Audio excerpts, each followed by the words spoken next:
Welcome to Humanism Now, a podcast about secular ethics, curiosity, and compassionate change. I'm your host, James Hodgson. Humanism has always put its faith in science and reason, but the history of science includes some very dark chapters, and some of them, it turns out, are not as closed as we'd like to think. In an era of rampant misinformation where data and research can be fabricated or twisted to serve political agendas, defending good science has never been more urgent. Our guest today is Professor Rebecca Sear, an evolutionary behavioural scientist and demographer at Brunel University London, where she directs the Centre for Culture and Evolution. Dr. Sear is the co-founder of the European Human Behaviour and Evolution Association and a Fellow of the British Academy. Her research spans family, fertility, and the disturbing resurgence of eugenic ideology in the mainstream discourse. Today we'll be discussing what science actually tells us about fertility and how humans raise children, why the current panic around falling birth rates is a political argument rather than a demographic one, and the worrying resurgence of scientific racism and eugenic ideology, and how we can counter it with sound research and compelling truth. Dr. Rebecca Sear, thank you so much for joining us. So I mentioned that in the introduction, your research, or much of your career has looked at how humans raise children, not just as parents, but as wider communities. You know, something that is very familiar across humanity, but probably something that's we don't stop to think about that much in terms of the academic and the research side that's involved. So what has your research and the science tell us about how humans raise children? So if we look at the evidence cross-culturally or throughout history, what we see is that children are raised in quite a variety of different family forms, but one constant is that they're raised by many different individuals. So in the West, we have this idea that the traditional human family is a nuclear family where mothers and fathers alone raise children. That's actually a very rare family form worldwide, and it's probably pretty novel in human history. We seem to be a species in which reproduction, raising children, involves a lot of cooperation. So most mammal species, mothers alone will raise children. That's definitely not what happens in our species. We're quite unusual in that fathers in our species invest a lot in their children. There's a lot of paternal investment. But it isn't just mothers and fathers alone raising children. We know that across cultures, grandparents, older children, and other family members, other group members too, are all involved in raising children. In fact, Sarah Hrdy is an anthropologist. She's written a fantastic book on a cooperative reproduction system called Mothers and Others. She argues that we are a very cooperative species. This is pretty obvious, right? We know how to get along with each other pretty well. She argues that our ability to cooperate actually stems from this system of cooperative reproduction. So raising children cooperatively involves learning a lot of skills. It basically involves learning how to get on with people. And by developing those skills when raising children, we can then apply those skills in cooperation to all other kinds of domains. So that's what the human family has looked like throughout human history, a very cooperative family in which mothers and fathers get a lot of help for raising children. So if I understand correct, the Western expectation of mother and father raising a child alone is quite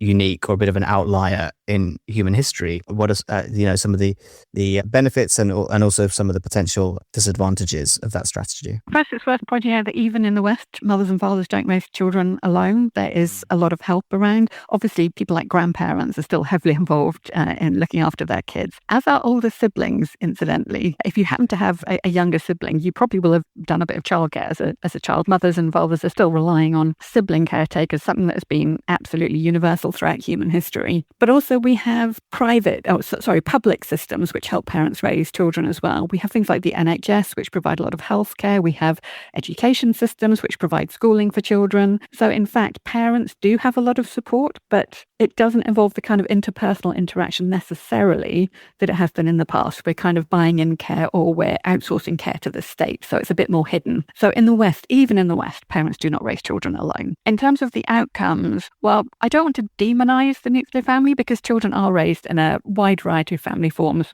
worldwide and they're basically fine. I think that's one very important takeaway, that our behaviour is very flexible as a species. That's one of the key characteristics of our species too. However, Sarah Hrdy does suggest that if children are not being raised by these cooperative family networks, it may become harder for them to develop the social and cognitive skills that they need to get on with others in adulthood. That's a bit of a dramatic suggestion for the potential outcome of how we're raising kids these days, and I wouldn't want to push it too far, but I think it is important to recognise that kind of cooperative childcare system does have real benefits for children in learning these skills and how to get on with people. Maybe one final point to really emphasize is that something I think that children don't get so much now in childhood is practice with parenting.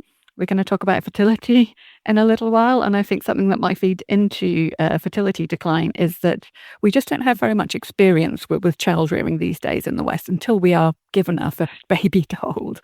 Often when we've given birth or partners given birth ourselves. That again is a very unusual thing in human history. Because there was so much sibling caretaking throughout human history, that's how you learned to be a parent, by looking after kids when you were a kid yourself. So that might be one specific aspect that we are sort of losing in the nuclear family model, that practice with parenting. That's very interesting. So, yeah, let's come on to fertility then as well, because I think this was something that was very interesting, looking at your areas of research prior to this conversation, and particularly looking at birth rates around the world. We hear a lot of, I guess, alarm about falling birth rates. How much of that concern is driven by the data of what's genuinely occurring in the world, and how much of that is more of a media creation or a political argument? You will see a lot of panicked headlines about plunging fertility at the moment. What's noticeable if you read the articles under those headlines is that they rarely quote demographers, and that's because demographers are not on the whole panicking about fertility at the moment. So fertility rates are declining worldwide, that much we know, but they're not plunging. The dramatic graphs that you might see in some news articles about fertility are based on total fertility rates. So these are what's called a period measure of fertility. They're based on births that are happening right now. And that makes sense, right? If you want to know the number of births that are happening right now. What it doesn't tell you is what fertility trends are going to be in the long term. One thing that we know about period fertility rates is that they tend to be underestimated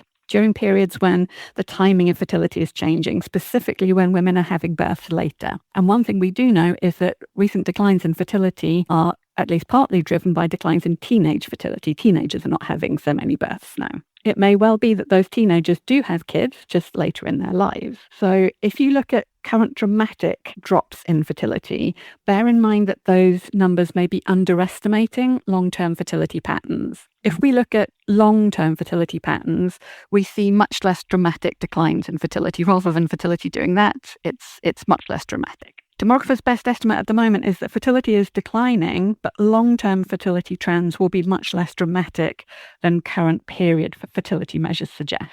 So the data that fertility is declining is there, but it's not something that we need to panic about. It seems like there's almost like concurrent panics, one of overpopulation, at the same time that people are very concerned about, as you say, dramatic falls in fertility. And given that the human population has at least quadrupled in the last 100 years, why would there be concern specifically about a dramatic fall in fertility rates, given that we are at 8 billion? And as I said, you also hear of alarm of, potential overpopulation going above 10 billion by 2050 and the problems that will cause? That's a very good question. I think another reason why demographers don't panic about fertility rates is that we know what happens when people panic about fertility, because it happened in the mid-20th century.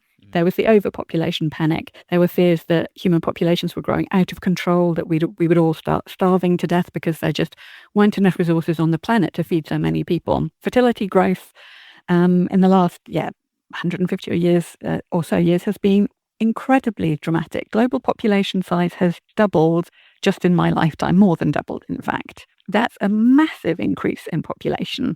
And yet we're still here, we're still basically fine. So overpopulation was never really something to panic about. We developed new agricultural strategies, which allowed us to more efficiently farm, for example. All these fears about us starving to death just never came to pass. However, that overpopulation panic did cause a lot of human rights abuses. So it's resulted in population control. This is people, particularly in lower and middle income countries, being encouraged, sometimes forced to use contraception in order to reduce their fertility rates in order to save the planet. That involved a lot of coercion.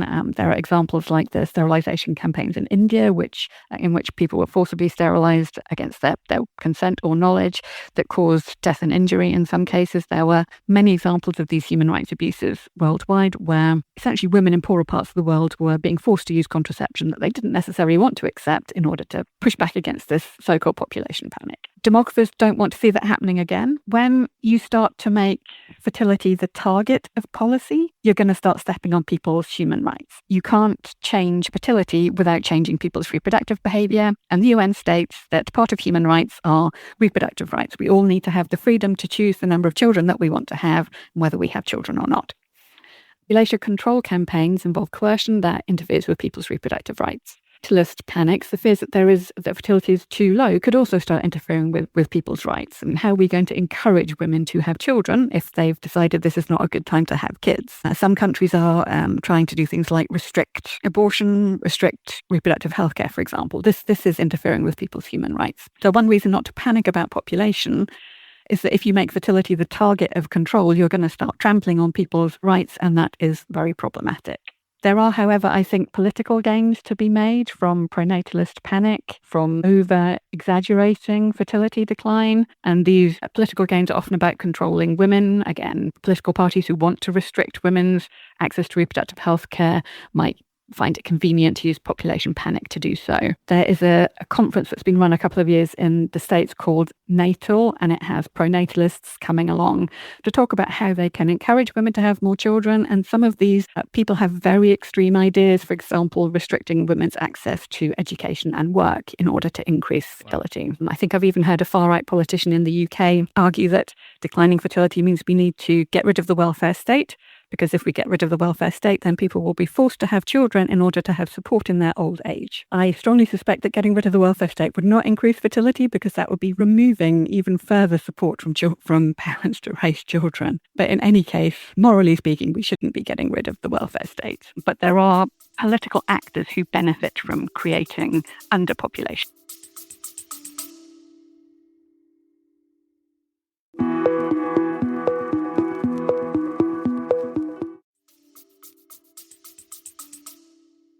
That's so fascinating. I know you've written about the history and the resurgence of political interference, fertility, and I guess when we do talk about that, what we're talking about is the rise and resurgence of eugenics and eugenic ideology. Usually when we hear that term, we think of this as something that happened in the past, but your research and writing would tell a different story. You've explained some of the areas now, but where in particular are we seeing a rise, and what is its effect? So you used to think eugenics had died out after the Second World War. I no longer believe that, unfortunately. Eugenics is underpinned by a very sticky belief, one that's very attractive to a lot of people. It's the belief that some types of people are inherently inferior and some types of people are inherently superior, and that we can engineer societies to be better if we get rid of the inferior types of people and we promote the superior types of people. That thinking, I think, has been around long before the eugenics movement of the 20th century, and it's still attractive to many people today.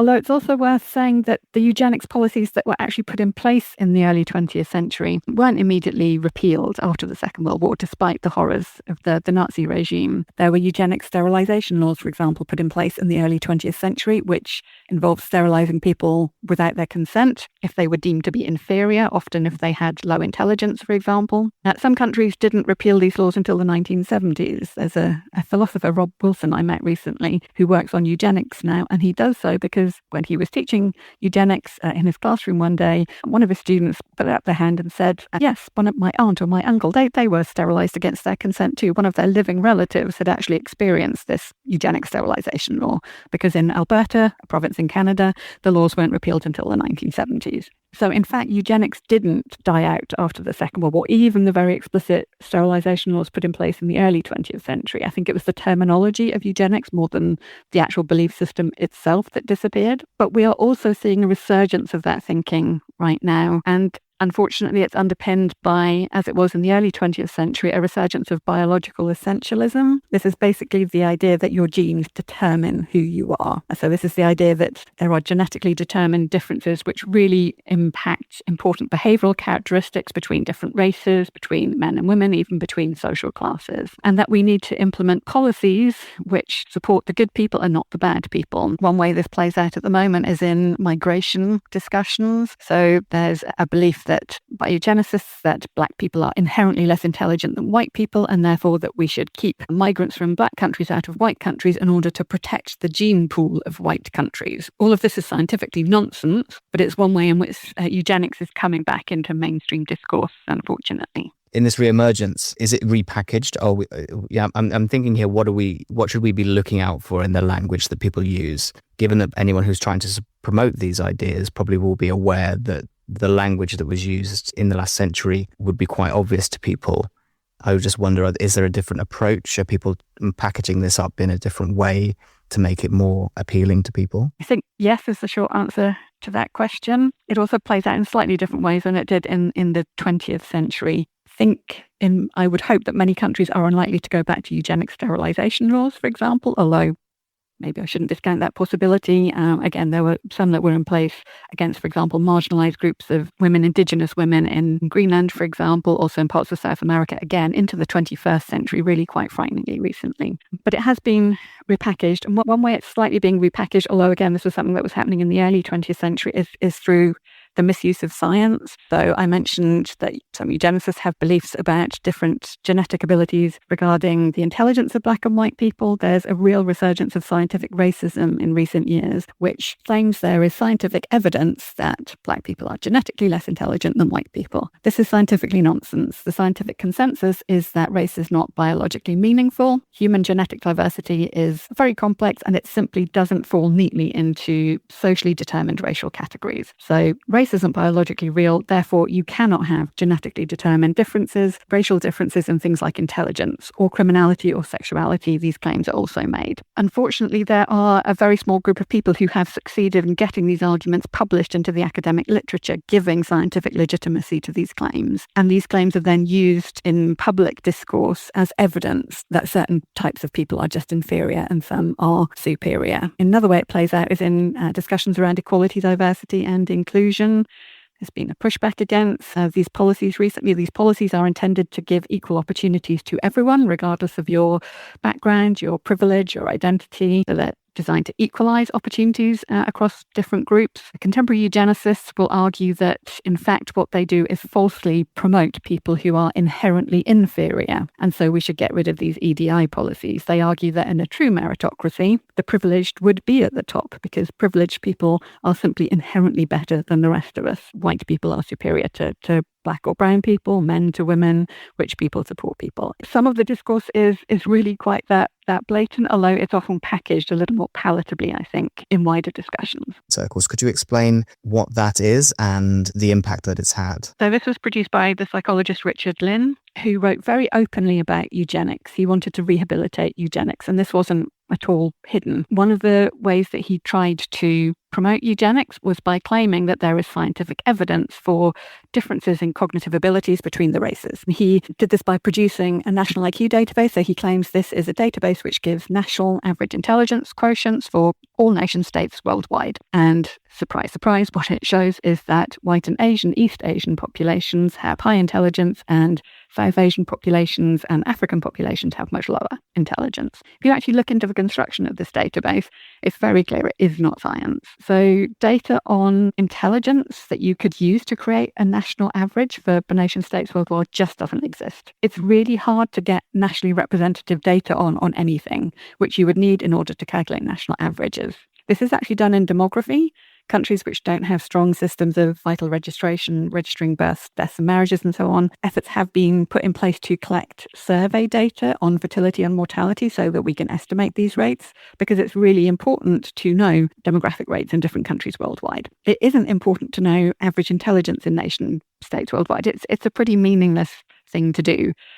Intelligence is a complex topic. It's hard to define. It's hard to measure. I mean, if I gave you a room full of people and asked you to order them in terms of height, you could do it very easily. Height is a really easily observable measure. Intelligence is not height. I couldn't give you a room full of people and ask you to organise them in terms of intelligence by eye. That would be simply not something you could do. In order to measure intelligence, you need to define it. There are no agreed definitions of intelligence. You also need to come up with a way of measuring it. With height, I can give you a tape measure and you can measure somebody very easily. If you want to measure somebody's intelligence, you have to come up with a range of different complex tests, which is measuring their cognitive abilities. And we can do that. Intelligence researchers have put a lot of effort into developing these cognitive tests, but they are culturally specific. One very obvious confound is that they often rely on paper and pencil tests.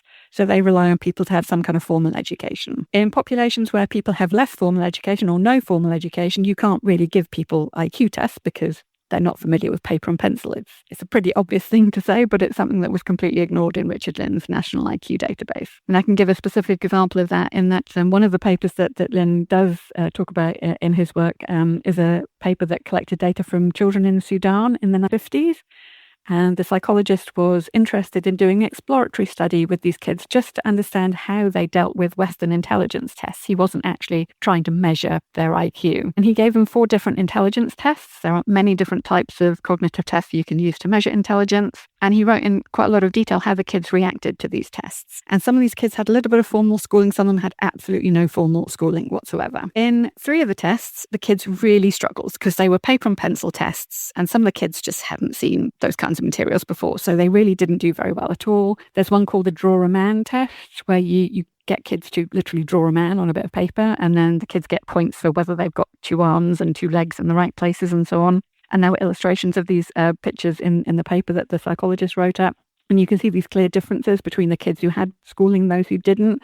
The ones who didn't have schooling, they didn't know what they were doing. They were just putting marks on a bit of paper. So with those kinds of tests, the kids did really badly. Their IQ would have come out at something like, in the 60s or 70s. I think the Draw a Man test, their IQ came out as in the 50s. That would mean that those kids had pretty severe intellectual disabilities. The reason the scores were coming out so low is the kids were just not very familiar with those tests. The 4th test was one that used blocks. The kids had to create a shape by moving blocks around. And the psychologist wrote that the kids really seemed to be motivated by that test. They found it quite fun, so they actually did quite well at it. He also said the blocks were used colours that were quite common in clothing in that area, so it was just everything about the test was just more familiar than the paper and pencil test. Test had an IQ of something like 98. It was pretty much the average that you'd see in the West. Average IQs always come out as 100. So the psychologist wrote in a lot of detail about how these IQ tests are cross-culturally not transferable. And these kids did perfectly well on a test that they found fun, that motivated them, that was familiar to them, did really badly on all the others, not because they had low intelligence. They were just not familiar with those kinds of tests. And the psychologist was very clear about that these tests were not really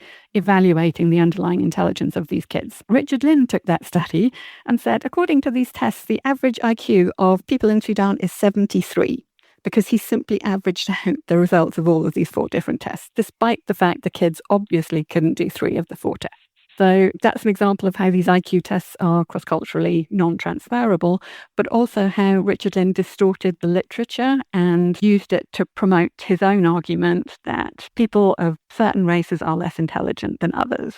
And there are many, many more examples that I could go into with the IQ database, but maybe I will stop there. Yeah, I feel like we could really spend a lot of time deconstructing this research. When was published as well? So Richard Lynn actually started writing about racial differences in intelligence in the 1970s. The very first paper he actually wrote on this referred to subspecies differences in intelligence in the first sentence. So he clearly had strong beliefs about racial differences. He started publishing the data in the 1990s. Critiques of the dataset began to be published in the 90s, but he first published the full national IQ dataset in 2002. It was then reprinted or updated in several times. The last version was published in 2019. And this database is being very actively used, sadly, by others in the academic community. Lynn himself used it very widely. His first book in 2002, which published the database, he used the database to argue that intelligence determines economic development. So he ran a very basic regression analysis with national intelligence against GDP. There is unsurprisingly an association in that countries with higher economic development also have higher intelligence, and interpreted this as intelligence determines economic development. Countries which are richer because they are more intelligent. So Lynn himself used the database very widely for those arguments, but unfortunately, other academics have seen the database being used in the literature and simply assumed it was actually science and have used it themselves. So the database is now being used in something like 180 publications, apart from the ones Lynn produced. This week, I discovered it was even published in a Nature journal. Not Nature itself, but Nature Sustainability, one of the Nature stable of journals. So these are meant to be highly prestigious journals in academia. Somehow in 2026, a paper got published in Nature Sustainability, which used this obviously deeply flawed and likely fraudulent database. And this has been discredited for some time. The first critique was published, I think, in 1994. Many critiques have been published. It's fascinating as well, because that really bridges that entire time frame. You said that when we felt as though these ideas were a thing of the past, and it brings us all the way from the 70s through to the present day.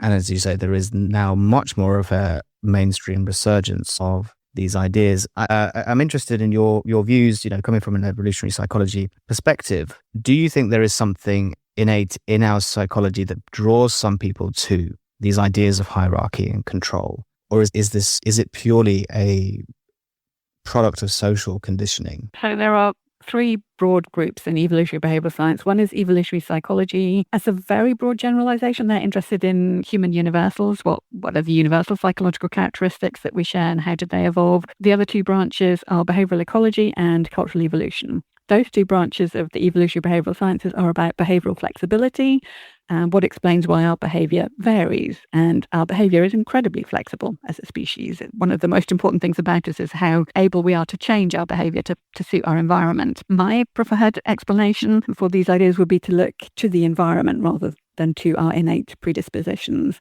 I think we do have some innate psychological predispositions, but I think they're on the whole not very interesting and probably not too many of them. I think something like cultural evolution could be much more interesting to explore why these ideas are so sticky and why they spread at some times, or why they spread particularly well sometimes and sometimes not so well. Cultural evolution is about the way that cultures evolve, the way that ideas move between societies, how we learn ideas, the processes of social learning, how we learn from other individuals. So I would look more to ideas about how do we learn, where do we learn ideas from, why are these ideas spreading in certain types of society, why do they peak and fall.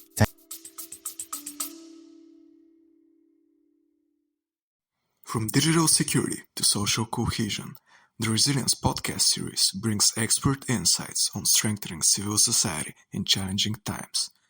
Listen to the latest episodes and join the conversation. For explaining that. And I think that does bring us through to the question of why is this re-emerging now? And a connected question, you spoke about the rise of scientific racism and the eugenic ideologies again. Do you see a connection with the rise of the far right? And what role does disinformation and the media landscape play in the re-emergence of these beliefs? So the historian Quinn Slobodian has a very interesting book called Hayek's Bastards about the relationship between scientific racism and the rise of the far right. And I'm going to incredibly oversimplify his argument, so I recommend everyone reads that book. But he argues that scientific racism helped unite the old school right, the old school neo-Nazis, with the emergence of far right beliefs amongst much wealthier people, amongst billionaires who are now swinging to the right, because it gave legitimacy to racism. If people can turn to science to say, oh, well, certain types of people are just different from us, that means we have to put certain social policies in place to ensure that the right kind of people are supported and the wrong kind of people are not. Scientific racism gives a sheen of legitimacy to those kinds of ideas, just as it did in the early 20s. So I think there is a link between scientific racism and the rise of the far right. I think scientific racism has really helped the resurgence of the far right. But I'm sure the relationship is two-way. I think the resurgence, as the far right becomes more acceptable, then scientific racism also becomes more acceptable. So it's an interdependent relationship, I'm sure. And I presume as well that would also mean that we'll see more funding going into those types of studies, or scientists who support those ideas if, again, they are convenient for those who have the funds. So the issue of the funding of scientific racism is quite interesting, and it has invariably been done by extremely wealthy people. There's There was a fund called the Pioneer Fund that was set up in the 1930s. It was set up by a textile magnate, an extremely wealthy man who decided to devote a lot of his wealth, unfortunately, to simply promoting racism. He put a lot of money into fighting desegregation in the US, but he also put money into scientific racism. The Pioneer Fund funded a lot of people who were deliberately or otherwise trying to promote the idea that there are inherent differences between racial groups. The Pioneer Fund, it actually still exists. There's not very much money left. It seems a lot of it was embezzled away by a scientific racist in the early 21st century, interestingly enough, but there is a little bit left, and it is still supporting scientific racists. The Guardian and the organisation Hope Not Hate recently published an undercover investigation where one of the Hope Not Hate reporters went undercover with a network of scientific racists and found evidence that these people were working together to produce things which looked like scientific publications but are deeply flawed scientifically and get them into the scientific literature. Not only were they using some of the leftover Pioneer Fund money, they were also funded by another wealthy individual who had given them quite a large sum of money to support this work, although that individual withdrew their funds after the investigation because he claimed not to know what it was being used for. So there is unfortunately funding for this type of work. Yeah. Well, it sounds like a tsunami of misinformation and bad faith science that is coming our way. This may be an unfair question and one we don't have enough time for, but how do you advise that we counter this bad science that's designed to cause division? I think that's a very difficult question. I think there are things that we can do, though. I mean, one thing that I am trying to do is push back against the bad science. I'm trying to get the national IQ papers retracted from the scientific literature, for example, because we have to maintain the integrity of the scientific literature. Most science is good science. Most scientists are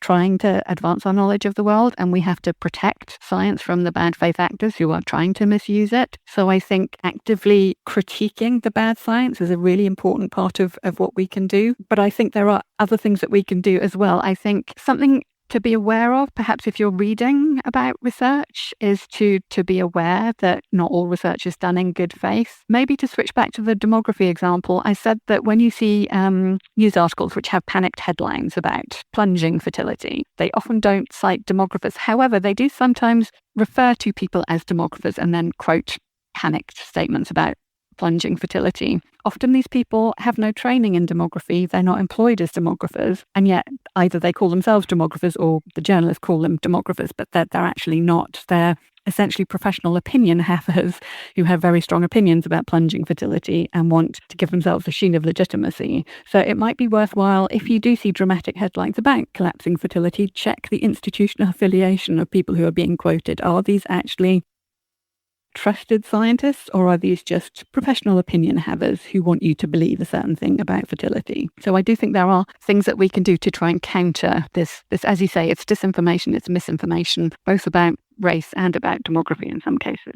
Thank you so much, Dr. Sear. This has been absolutely fascinating, and thank you for tying together these really complicated, complex issues that you work on and explaining them in such detail. I mean, there's so much more we could talk about, and I implore everybody to follow Rebecca's work. As such, I'd love to know, what does a typical day look like for you when you are working on these topics?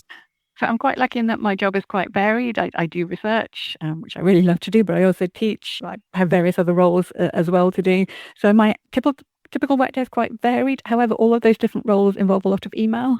So if you were to actually watch me, if you're doing some behavioural observation of what I do, it is largely to sit at a computer all day. But the research that I do is generally desk-based as well. I have done more exciting types of work in the past, but yes, I'm afraid as a behavioural observation of me, it would not be very interesting, me answering emails.